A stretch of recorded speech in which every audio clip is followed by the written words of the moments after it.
Welcome to Music Matters Podcast with Daryl Craig Harris, talking about all things music with celebrities, artists, music business insiders, and more.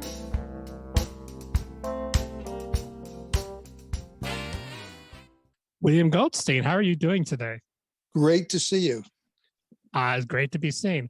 You have such an interesting background, child prodigy, as a keyboard player, composer. Ex-child prodigy. I'm older now, but you've gained a few years since then. You've scored over 50 films and TV shows, many classic shows that we all know and love.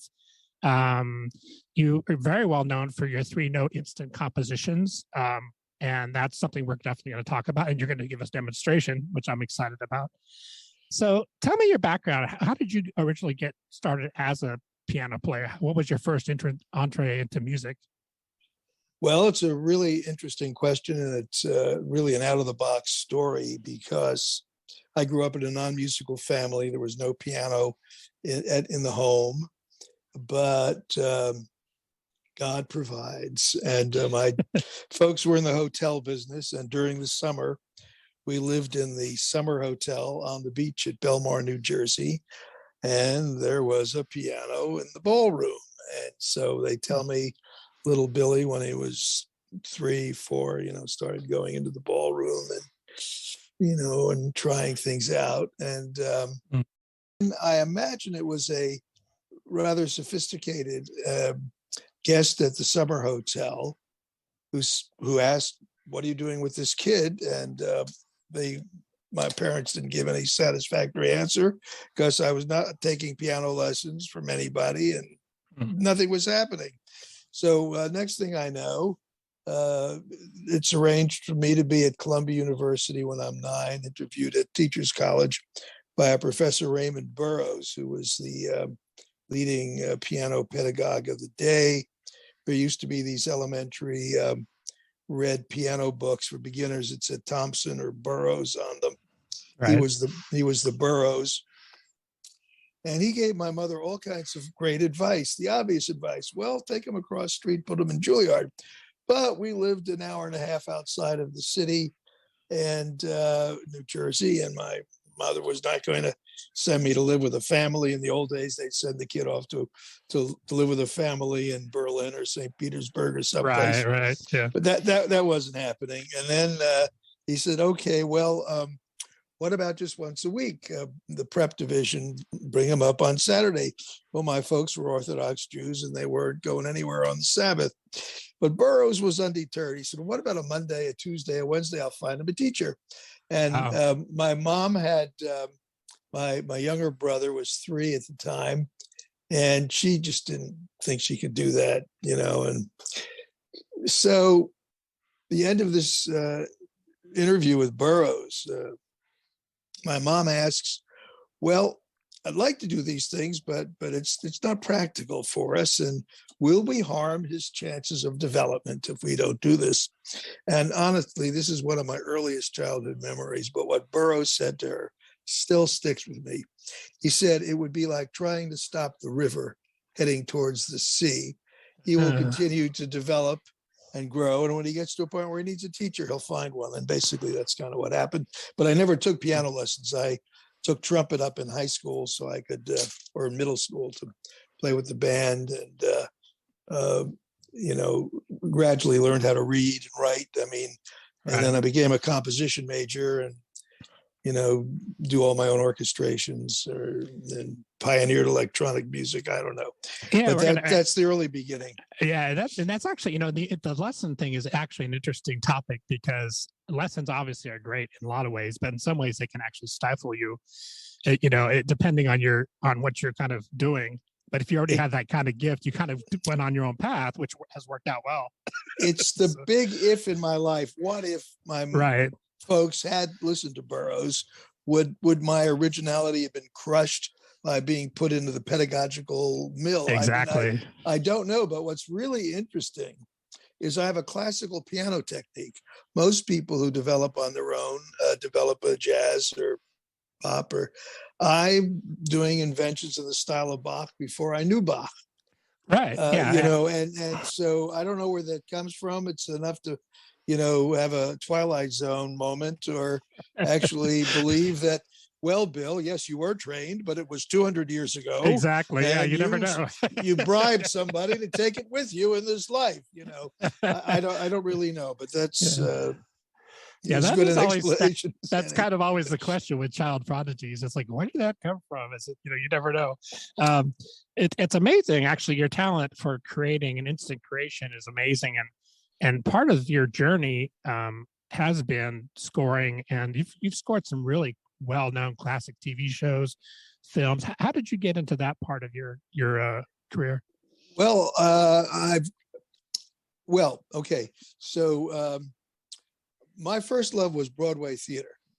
And I had when I was 22, CBS television produced a one-act musical folk opera, A Bullet for Billy the Kid, which you can find the songs on YouTube.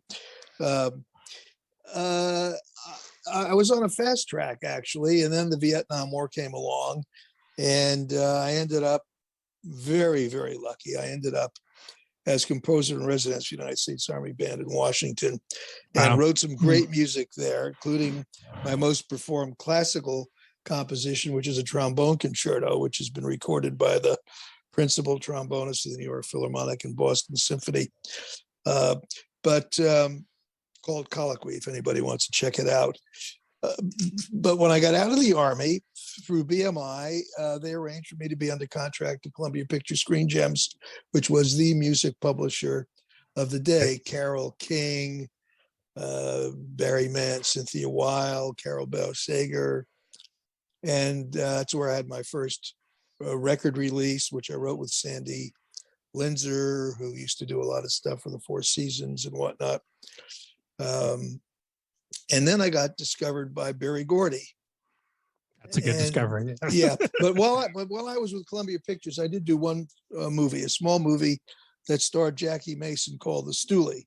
So I had one film credit, and then Berry heard the ABC morning show that preceded Good Morning America. It was called AM America, fell in love with the theme, and did a singles deal with me, and to produce that and Two Other Sides. And he liked the Two Other Sides so much, particularly one of them, that he signed me as an artist producer on the label with the intention of having me do movies and produce many of their artists, which I did, besides being I was a disco artist on Motown. But I did my first major studio pictures through Motown. Awesome. Yeah, Bingo Long, Traveling All Stars and Motor Kings at Universal, and then I was with George Schlatter, who did Laugh-In, did a movie with Red Fox and Pearl Bailey called Norman Is That You at MGM. So those were my first two studio pictures. And and some amazing talent. And Berry Gordy just had such a vision. It's amazing. The talent, he had such a great hand at picking talent. I am such a huge fan of this man who really changed my life and gave me opportunities that no one else could give me to enter the world of R&B, which I always loved.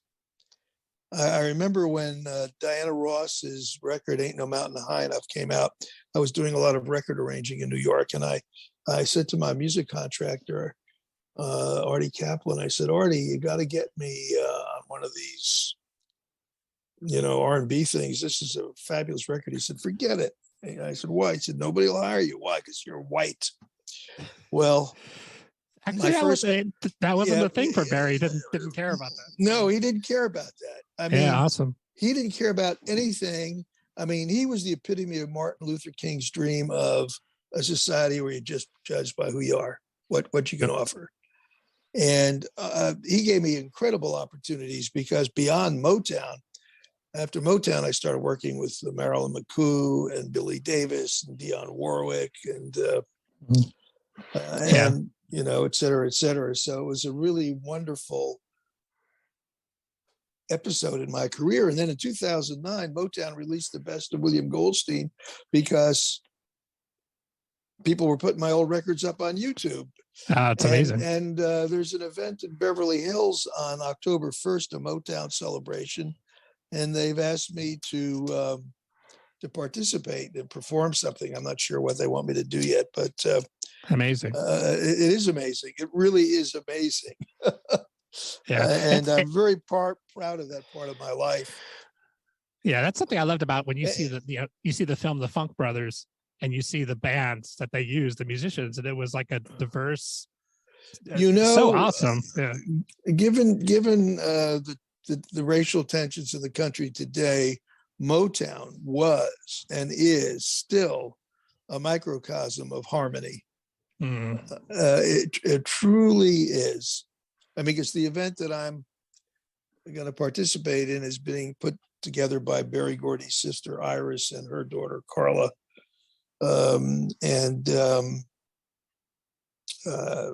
you know,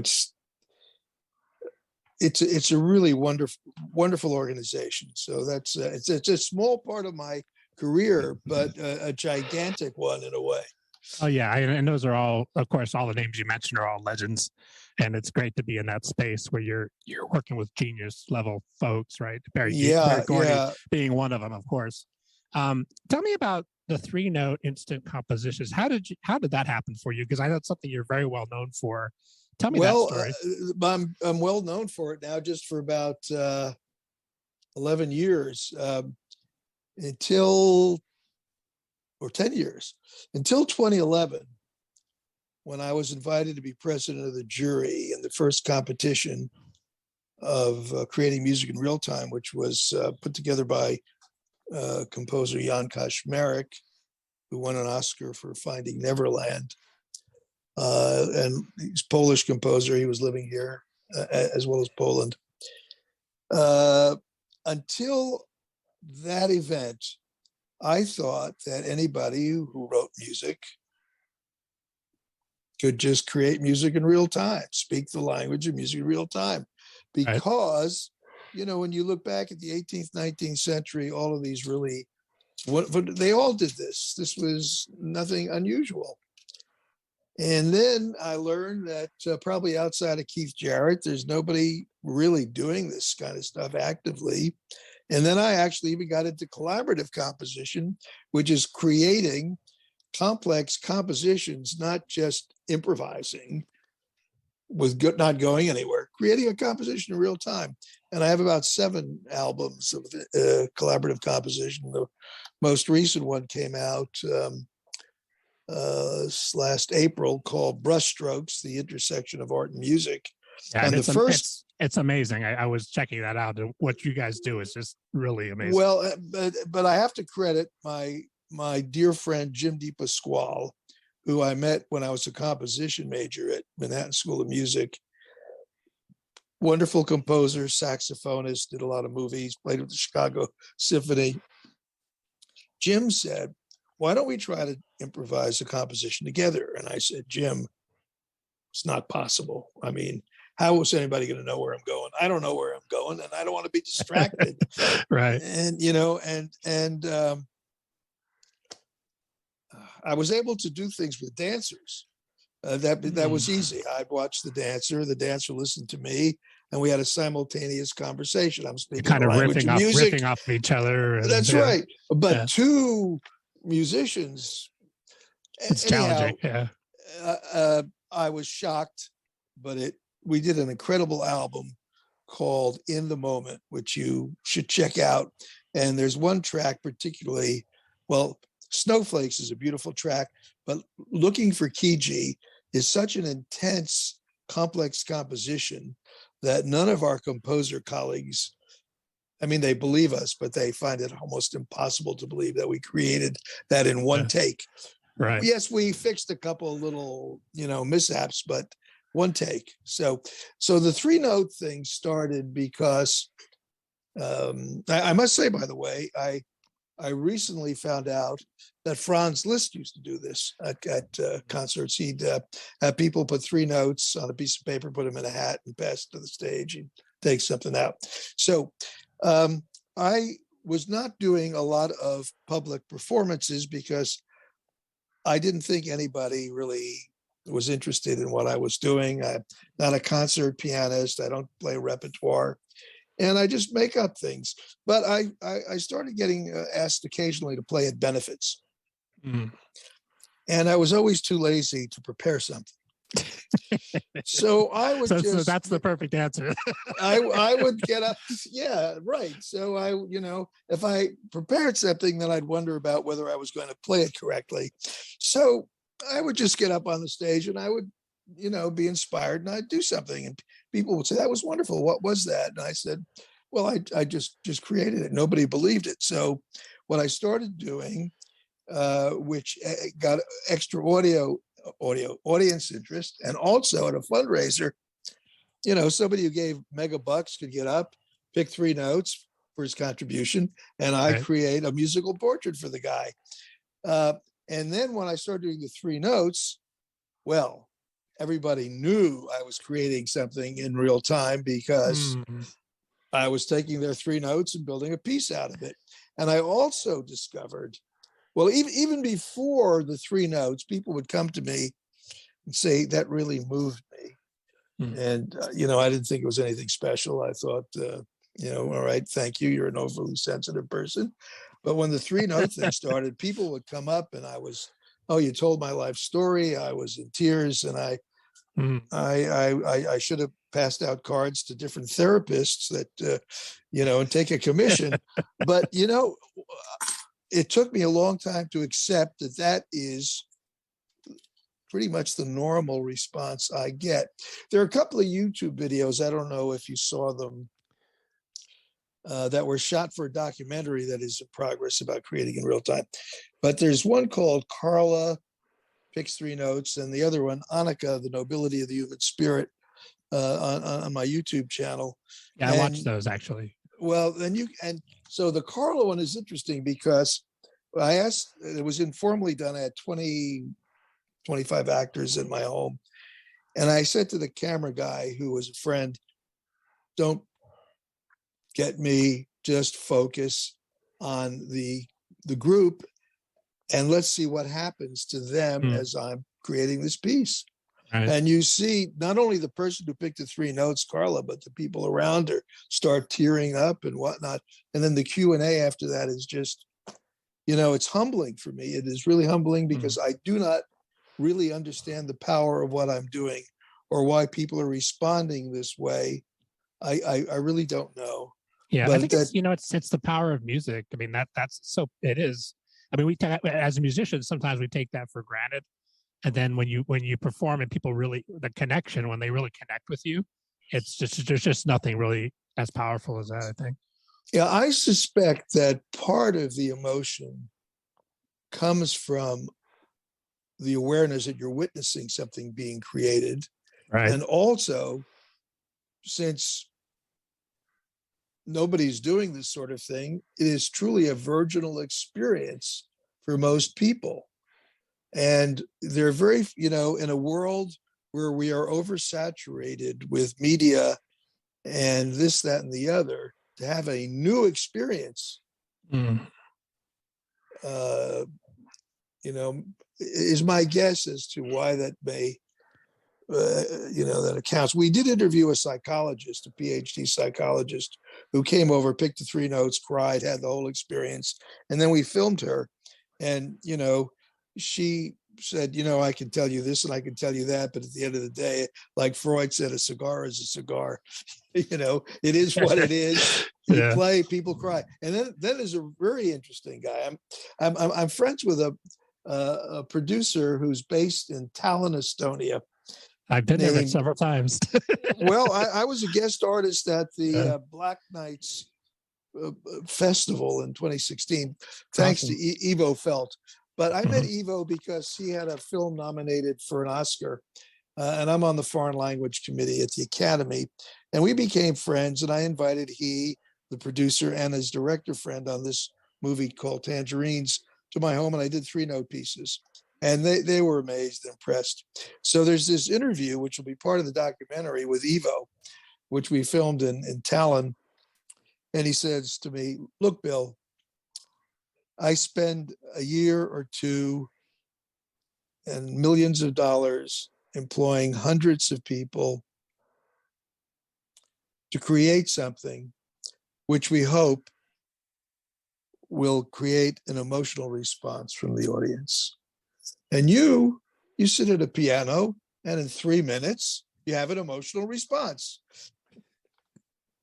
Well, you know what? I mean, the thing is, you're taking them on a journey, right? And that's it's also has a lot to do with how you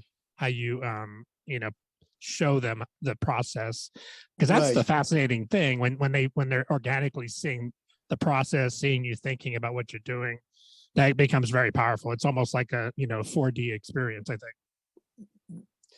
Well, it's very interesting to me to have had this ability all my life, and I've had a good life creatively, but it was a conventional life, scoring movies, making records. I wasn't doing live performances. I wasn't doing master classes particularly, although I would do 1 or 2 a year because I became a founding director of the California State Summer School for the Arts, because I was doing FAME.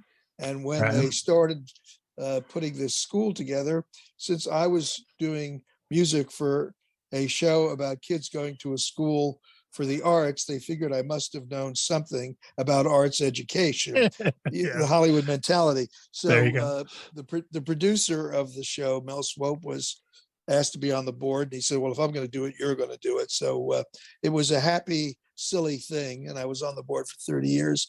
And we would take over Cal Arts, and I'd do a master class or two. And it was actually the then artistic director of the school who said to me, because I used to go up and do a class on music and film. He said, Bill, anybody can talk about music and film. Why don't you talk about the creative process? I mean, you're creating in real time, which I did at the time he asked me, I didn't realize was rare, but that changed my whole focus. And then my whole focus really changed in Poland, because Jan Kaczmarek said to me, for the competition, you have to eliminate the 3-note thing. I said, why? He said, it's too hard. Nobody can do it. Interesting. And of the 50 contestants we had, none of them could do it. So we had other exercises. But it's interesting too, because when you grow up in the classical world, as you know, that's a very, I would say, somewhat rigid world, where it's, you like you say, you prepare the pieces, it has to be a certain thing. And it's when you throw those students into a situation where they have total freedom, oftentimes they don't know how to react to that. Well, most of the students in the program were just, pop or jazz. There are only a few classical.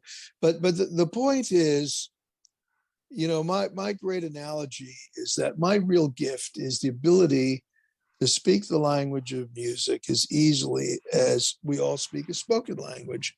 When we are speaking the spoken language, you and I are having a conversation. It's happening in real time. There aren't large pauses while we, put a sentence together. Hopefully, yeah.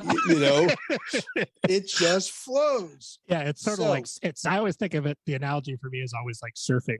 You're on the surfboard, and then you go this way, you go that way. You got to, give and take. And so, as you know, Daniel, that everybody speaks, but not everybody who speaks has something to say. And it's the same thing in music.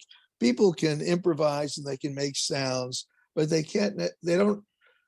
Most people don't have the ability to just take an idea on the fly and work it out. Although at the end of the day, it doesn't make any difference how something gets done. It gets done. Exactly. And I can't say that my instant compositions are as good as or better than. It just are what they are. I mean, right now, actually, I have a huge hit with Remembering Mariupol, a 4-movement solo piano suite created in response to Vladimir Putin's invasion of the Ukraine. And I sat at the piano a week after that happened. And they weren't one-take instant compositions, but they came together very quickly. And I'm sure it's more to do with the titling than the quality of my music, but we're over we're about 730,000 streams since May 20th. Yeah, it's amazing. And, I would say that listening to the music that you put out, not only on YouTube but also your albums, I mean, they are amazing. And I beyond the instant composition, I think they just stand with anything else that's world class. Especially the duets, I found really fascinating, really really good. Yeah, yes, that is. My friend Jim opened a whole door to me because my albums have been done with really wonderful musicians. I have a guitar, piano album with Lawrence Juber, who was Paul McCartney's lead with Wings, and Lily Hayden, who's a wonderful violinist, and a cellist who doesn't have a high visibility, but who's a brilliant musician, Maxine Volechkin, and the latest album with Pei Wen Liao, who, if you've listened to Brushstrokes, it's a very colorful album, and yeah, it's all amazing. And we talked about, so I think we're going to try a 3-note with us in our hero session here. All right. Well, then I'm going to take you over to the piano. We're going to move. Let's do that. Awesome. Get a brief tour of the house as we go. This is the studio. We're leaving the studio, and we're going to the room where I've recorded Dionne Warwick, and where I've recorded all of the collaborative composition albums. Put the mics up here. Amazing. And I'm going to be recording whatever we do on the computer. And I'm going to give you 2 positions for the camera. And I'm going to disconnecting this for this portion. We can go here. Or we can go here. I think that's good. That'll work. You like this one better? Yeah, that'll work. And so shall I give you my 3 notes? I don't think I can do a 3-note piece without the 3 notes. Yeah. Yeah, there you go. Let me turn the volume up here because. No worries. All right, there we go. Awesome. What popped into my head was give me the 3 notes. Yep. Let me just say it's always best if they actually resonate with you. Although you can give me ridiculous notes and you'll still get a piece. So you can have your way with me, or well, I won't challenge you too crazily. Actually, what popped into my head was the NBC thing, the bum bum bum, which was from my old ear training class. Does the piano sound okay? Yeah, it's good. It's fine. Okay. All right, here we go.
Yeah, it's a lovely home. Very nice. Thank you. So tell me, how was that for you, Daryl?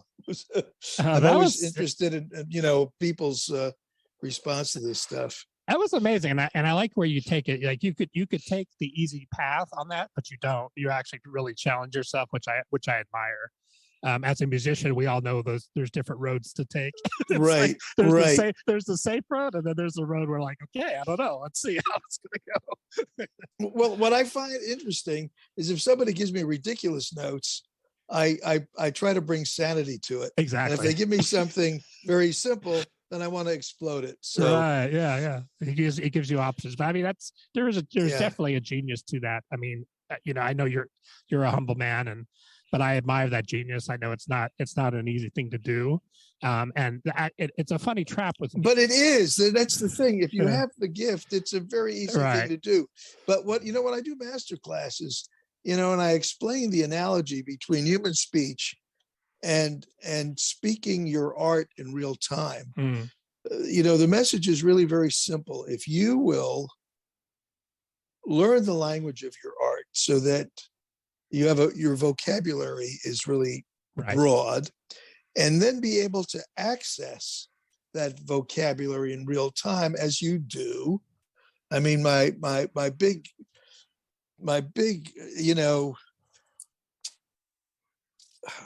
light bulb moment was when I realized the analogy between our physical anatomy and what I'm doing. If I were to ask you, Daryl, and again, forgive me, and your name is on the bottom of the screen, so it's absolutely inexcusable. But anyhow, I had Daniel on the mind. But anyhow, so if I ask you, and I'm going to ask you, Daryl, what part of your physical anatomy, and if you watch some of my videos, you may know the answer, is most involved in human speech? What part of your physical anatomy is most involved in human speech? Yeah, well, it's a bit of a tricky question because I would say the brain, but there's also the mechanics of it, so it's complex. It is. The brain is involved in everything, but there's one part of your physical anatomy that basically is active in two functions, and the one function that it's active in more than any other is human speech. And what part of your anatomy is that? Well, I would say the tongue. You got it. There you go. Got it. Yeah. And very often it's the last thing that anybody thinks of. And the reason it's the last thing is because it is so natural. Exactly. When was the last time, Daryl, you had to tell the tongue in your mouth where to go to make a sound? Right. That's true. All right. Yeah. Yep. Go ahead. Here it is. My fingers over a keyboard are like the tongue in my mouth. Yeah. It's just effortless.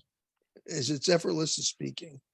Yeah. And I have to develop a technique. Right. And I think the speech analogy is perfect because, as you say, when you're creating in real time, you're speaking in real time, you're interacting, you're listening, you're giving, you're taking. It's a whole conversation.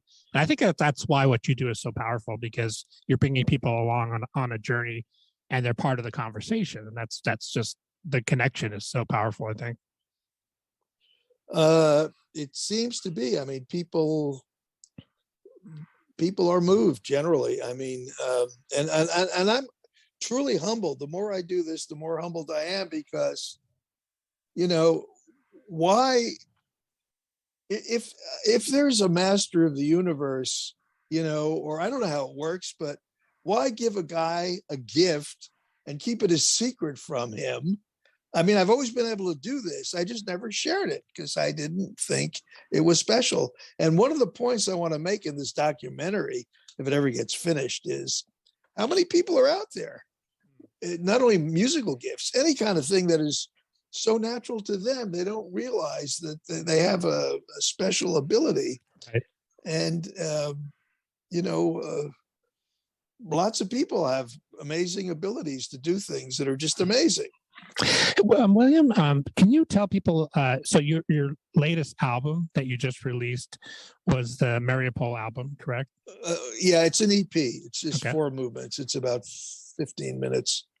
Yeah, and that was inspired by the tragic invasion of Ukraine, and I started it the first week. My birthday is February 25th, and Vladimir honored me by a day early. The 24th, he invaded Ukraine. I was in New York, and then when I flew back a few days later, Mariupol had been bombed. There was a theater with children and a sign outside the theater in big letters that said children. And Right. it was kind of horrific. And so I sat at the piano and just played. And the first thing that came out is what's now the second movement called Under Siege. Very, very dark. And when I finished that, I didn't know I was going to do a suite, but it was a good movement, but it was just too dark. It needed to be redeemed. So then I very quickly came up with the concept about, I started playing other ideas. And one of them became the first movement called By the Sea, for which I put a music video together depicting Mariupol as a beautiful seaside resort before the invasion. And then naturally, there had to be a movement for the children. So the third movement is called The Children. And then the fourth movement is called A Prayer.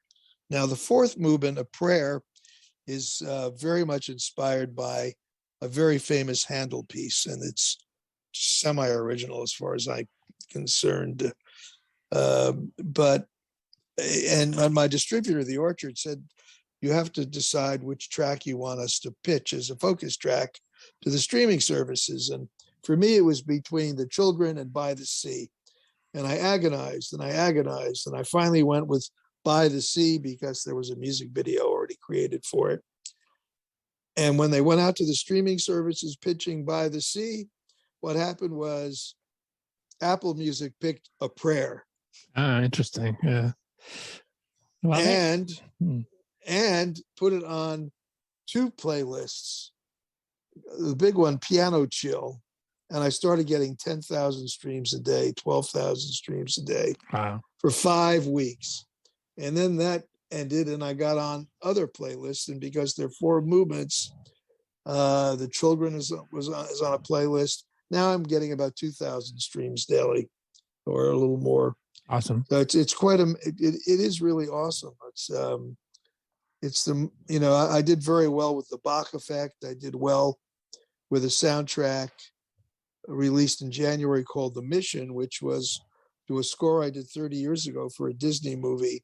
And it took me 10 years to get Disney to give me permission to release the score. And when it was released, Apple Music again came in, put it on its movie playlist, the score, and it opened, a 30-year-old score opened number 2 under Batman. Oh, that's amazing. What's your advice for young composers? What's some of the things that you really think are crucial to starting out down that path?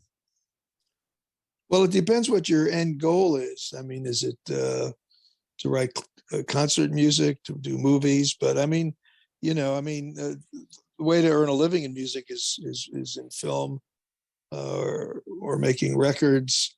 I would suggest people learn as much as they can, learn how to orchestrate. I pioneered the use of the technology, which makes it easy for anybody to create music. Mm. But I think at the end of the day, you have to focus not on technique so much, since technique is a means to an end, but you want to create things that emotionally connect with other human beings. And I think that is, when people ask me what kind of music I write, I generally say emotionally connective, because whether I'm doing pop, classical, or R&B, I'm hoping it's going to connect with another human being. I mean, that's the whole point, right? Yeah. But clearly you want to be as skilled as you can. Mm-hmm. I mentor a number of young people, a number of young pop people, some of whom are afraid to demo a song just on a guitar or a piano. They need production. Right. And I keep saying, you don't need production. Nope. You can just sing a song without even accompaniment.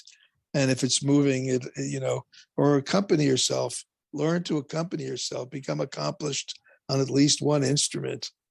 And I get pushback from people who are dependent upon technology. But I think everybody finds their own way. If you want to be a doctor or a lawyer, there's a path. In the world of the arts, there are lots of opportunities. When I started out, before the technology, you had to have a lot of skills that you don't need today. And there were fewer opportunities. Now there are more opportunities, but 100,000-fold more people looking for those opportunities. And therefore, all of the streaming services are tons of content, and YouTube and Instagram and TikTok and all that stuff. However you can get a following, however you can get a following is how it happens. That's somebody asked me about my photography thing and how do I get started? I'm like, people got to be able to see you before they can hire you, or before they can, if they can't find you and if they can't hear or see what you're doing, then there's no way to kind of go anywhere. So like you say, you just got to get it out there. You've got to let people know what you're doing. So it's the good news and the bad news. It's always the potential for good and the potential for evil are always right there, side by side. Exactly. The more opportunities for good, the more opportunities for evil. All right, now you have so many opportunities for distribution. You don't need a record company. You don't need anybody but yourself. Right. That's the good news. Then the bad news is nobody else needs it either. Yeah. Where's so the how money? do you get this? How do you get to stand up and get noticed exactly in the crowd? Yeah. I don't really know. I don't know. I think there's a bit of luck involved. And, in a case like mine, I guess I was born with an ability that is not too common, but my career was not, did not move forward because of that ability. I mean, it made it easier for me to work quickly, but when I'm composing in a conventional way, I'm not any faster than anybody else. And I'm doing a movie score and orchestrating. And right now I'm almost afraid to mention it because then it'll really put pressure on me to actually do it. I want to write a piano concerto after all of these years, and I kind of started. And it's a few weeks now, and I have ideas for two movements that are loosely sketched, but my concept will be to record the piano and then create the orchestra. Probably I'm going to use the Spitfire BBC Symphony.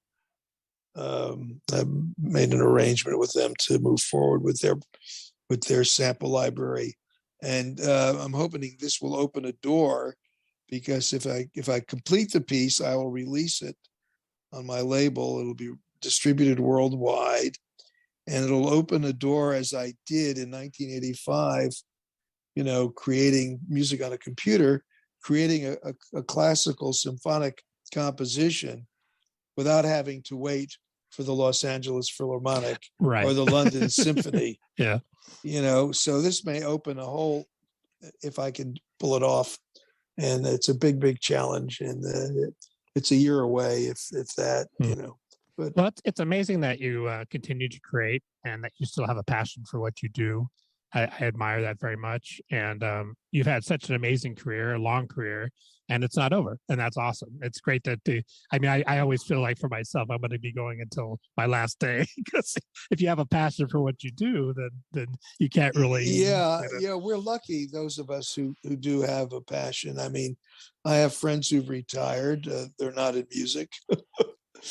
Most of my friends in the arts, they keep doing it until their brain starts getting wobbly. Right. But as long as I'm able, I'm really doing so many things. I mean, this year, Remembering Mariupol was my third release since January. Amazing. Started off with the film score, The Mission. Then in April, the Brushstrokes, and then Remembering Mariupol in May. And the end of this month, I've got a homage to my dear friend and great pianist, Mike Lang, called 88. Awesome. Yeah. A homage to Mike Lang, A Life Well Played. Very nice. Awesome. And, I like the title. And it's being released as a jazz thing because he was a jazz pianist. So I did something that's more jazz than classical. So we'll see how it does. It's a single, but he was suffering from lung cancer for about 8 months. And he died on August 5th. I had a meeting at the Motion Picture Academy Museum at 10:30, and I walked out of the meeting at 11:30, and his girlfriend called me and said, he's gone. And I was shocked. Mm-hmm. I got into my car. I drove home, took 20 minutes. I was at my piano by noon. And by 2:00, I'd finished the recording of the piece. Yeah. It was just an outpouring of emotion and yeah. Yeah. I don't know if John sent you the promo link, but he can if you'd like to hear it, and it'll be released September 23rd. Yeah, I'll ask him about that. Thank you so much for joining me. I know, we've actually only touched the surface with you because you have so much and so many great projects still going on, and that's very exciting. I will include all your links in the podcast and make sure people can find you, find your downloads, your streaming. I know Apple is one of them, Apple Music. And thank you so much for joining me and taking your time. I really appreciate it. Well, first, my apologies for identifying you as someone who you weren't. That's okay. But secondly, it's been done before. Yeah. No, but a real great interview, Daryl. Such a pleasure to speak with you. Thanks for joining us, and please consider subscribing to our podcast and follow us on our social media pages for guest announcements.